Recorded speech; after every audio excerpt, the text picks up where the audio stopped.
Hi, I'm Jeff Gamet for the Mac Observer, and I'm at AltConf and Apple's Worldwide Developer Conference 2018 in San Jose. And with me is Amanda Southworth from Astro Labs. Amanda, I'm so glad to get to meet you. I am so glad to be here and to finally meet you too. It's amazing. Thank you so much for having me. This is great. So tell me a little bit about you and what you do. So I am a 16-year-old developer, and what I do is I run a nonprofit called Astro Labs, and we make software for marginalized communities.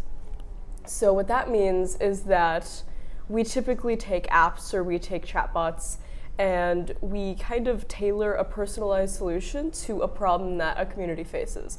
So for example, one of our apps is called Anxiety Helper, and the way that that works is it provides free information, resources, and tools based on cognitive behavioral therapy to help people with anxiety and panic attacks and depression.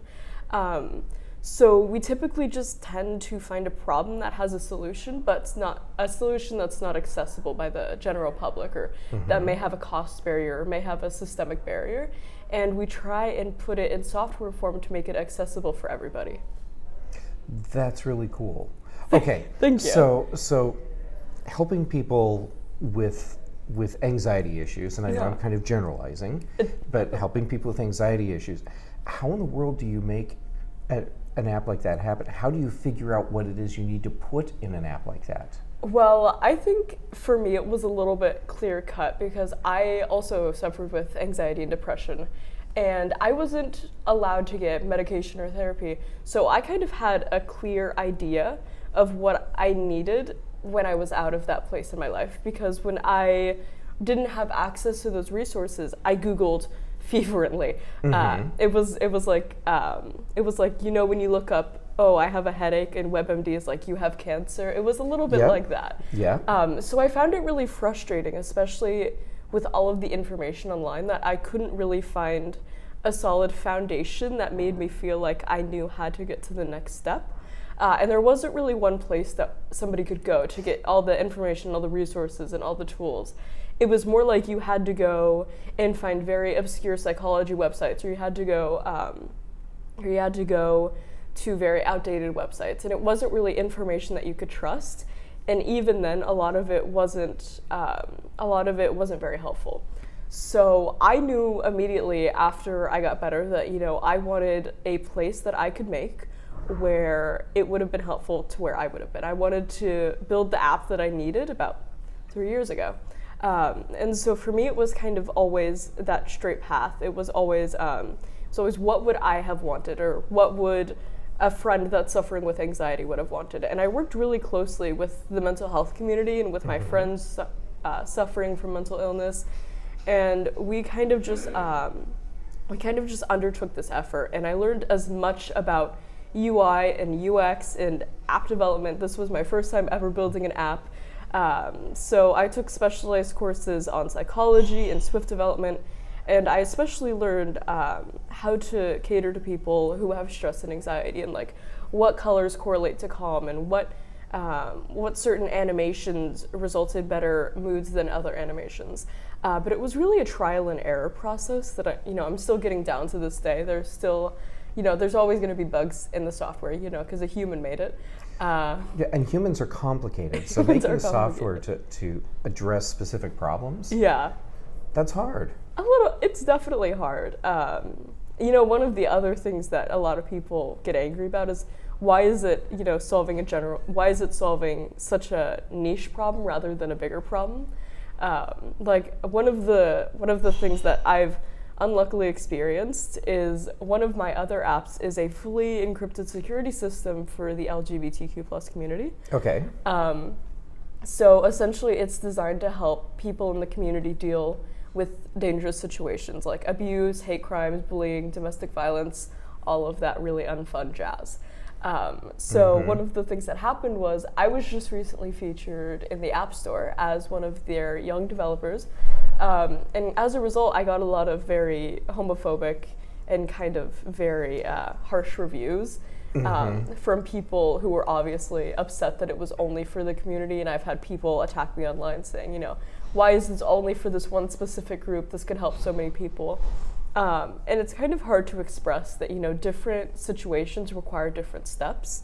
A lot of people don't understand that, okay, well, everybody needs a security system, but, this community needs a different security system because they're facing a different set of problems. It's kind of like saying, oh, why are all the elderly people in like care homes? And it's like, well, if we just stick them in an apartment, they're not going to get the care that they need, they're not going to get the support that they need, and bad things are going to happen.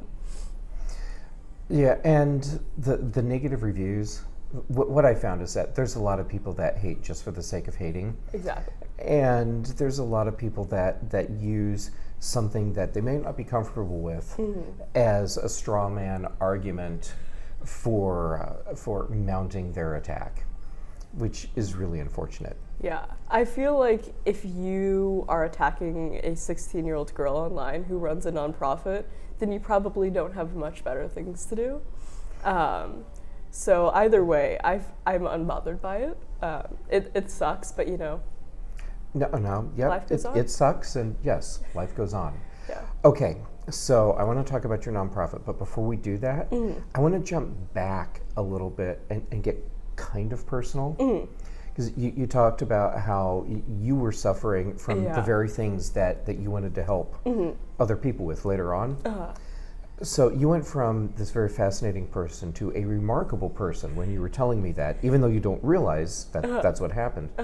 Because you went out and found the resources and did the research and figured out what you needed to do for yourself to improve, to get better, and then move on and help other people.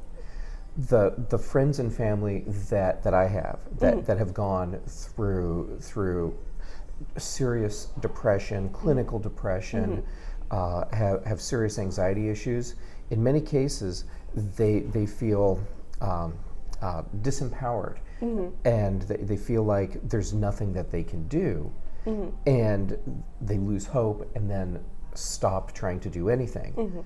And yet you, even with this barrier of not having a support system to get the help you needed, you still figured it out. A little bit, yeah. I think it's okay to say more than a little bit. Yeah. Well, for me, that was definitely a huge part. There was a time in my life where, a little bit of a warning up ahead. But there was a time in my life where I was exactly like that. I was actually very into self-harm, and I had eating disorders, and I committed suicide. I attempted suicide quite frequently, and it was some insane number, and I have kidney problems to this day, actually, from all the overdoses that I had. But to me, actually, coding was one of the things that helped me with it, because I'm one of the really lucky people that found my passion so early on. I found it back in 2011, 2012, so about 6 or 7 years ago. And for me, that was just kind of a reason to push forward and kind of continue through all of this, even while I was going through all of this other stuff. And it kind of came to a point where right after middle school, after all of that bad stuff happened, I kind of came to the realization that I couldn't live like this forever, and that, I could either, spend the rest of my short life, probably like 2 or 3 weeks, being really upset or being really mad and kind of just suffering in general, or I could, get better and hopefully live the rest of my life. So it kind of came to that ultimatum point where it's like, you're gonna die sad or you're gonna try and live happy. And I feel like that was an amazing motivator for me, especially because I had other friends that were going through the same thing, and I had an amazing support system from my friends, and they kind of told me to, get your shit together, which was very appreciated. But not only that, I also had coding, which was kind of, after I went through all of that, that was my main coping mechanism, that was my stress release. And so I felt like after I got out of that place, I was really inspired, because it was so awful. I would never wish that upon anybody. And after I got out of that, I was so focused and determined on making sure that other people don't have to go through the same thing I did. And then I had the tools that would help me build something like that, which was coding. So yeah, I feel like even though I had some bad circumstances, I'm very lucky to be where I am today. I'm very lucky to have survived all of the stuff I did, even though it still has like some medical problems for me. But I feel like overall, I'm very happy to be sitting where I am today and doing the work that I am and being at WWDC and just living. So. That's awesome. Thank you. I believe so too. It truly, it is. Okay, so I said I also want to talk about your nonprofit. Tell me about that, please. Okay, so it is a 501c3 nonprofit software development company. So we're focused on impact over profit. So we never sell any user data, we never show ads, we never charge for any of our apps. The goal is to remove the cost barrier for a lot of people to make the solutions completely accessible. Because a lot of people might not have the money, and even if they do have the money, you know, an abusive partner might see it on the bill, or they might just be suspicious in general. So we wanted to remove that cost barrier because that was something that was really dear to me, is the cost of, you know, the cost of treatment and the cost of resources was something that was really far out of my reach. And, you know, even something like 99 cents or $1, that could definitely reduce the number of people that use it. So for me, it's never really been about the money. It's always been about helping other people. And that's really what my nonprofit is about. Because I think personally that, I touched on this earlier, that there's a lot of solutions to the problems that the world faces. But, you know, a lot of these solutions aren't accessible to the people who are directly battling these problems. Like, you know, we have therapy and stuff for people that have anxiety, but a lot of times this therapy is out of the cost range of a lot of people. Or like some people have like personal security bodyguards following them around, or they have like these big fancy home security systems in their house. But a lot of times people usually don't have the privilege of having those resources. So our goal is to take software and build those resources and provide them for free. So that way everybody has access to them. And yeah, that's what we do, is we just build software and we use the latest technology. We use stuff like artificial intelligence, machine learning, SMS messaging, and the only cost, the really cool thing about this is the only cost is our labor. All of the other stuff we've been able to get partnerships with or sponsorships with. And so the only downside is that, you know, we put a lot of love into what we do and we put a lot of work into what we do. And I don't think that's a downside at all. Yeah, I'm not seeing a downside here. And you're providing apps that are genuinely useful and at some point could save someone's life. They have saved many people's life. Okay. I'm very proud to say that, yeah. That's fantastic. Yeah, I've had people talk to me. So one of the features of the app that I mentioned earlier is that it can help you through a panic attack, through panic attack guidance. So it uses therapy techniques to actually calm you down on your phone discreetly. And then the security system that I mentioned earlier, it has a feature where you set a timer, and if you don't cancel the timer when you're walking home, it alerts all your contacts with your location. And it does this, it doesn't leave a trace on your phone when it does it. So it's completely anonymous and not linked to you at all, besides your name sent to the contact that you chose to send it to. And one of the other features of the security system is that it can hide itself behind a fake interface. So yes, if you live with an if you live with an abusive parent, it looks like a math help app instead of a security system. And you can automatically alert all of your contacts by just pressing the login button for 5 seconds. So a lot of the features have helped a lot of people, which I'm very proud about. Anxiety helpers helped a lot of people out of suicide and helped a lot of people through panic attacks and through suicidal thoughts, and just kind of made them healthier and happier, and has connected them with the resources that they need to move on with their lives and go to the next step of who they were meant to be. And Verena helps a lot of people around pride, around a lot of the other areas in the US where, you know, homosexuality isn't very accepted yet. It's definitely helping people at an unprecedented rate, which I never saw before, but I'm very proud that it is. That's awesome. Thank you. All right, we are close to out of time. Okay.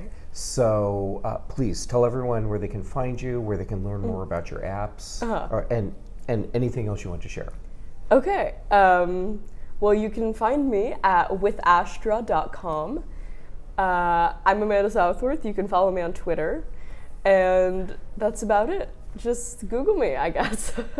Yeah, Googling works. Googling works, yes. All right. Amanda, thank you so much for joining me. Thank you so much for having me. You were awesome. I'm so glad we got to meet. Thank you. You are awesome as well. I concur with that statement. All right. I love where this is going.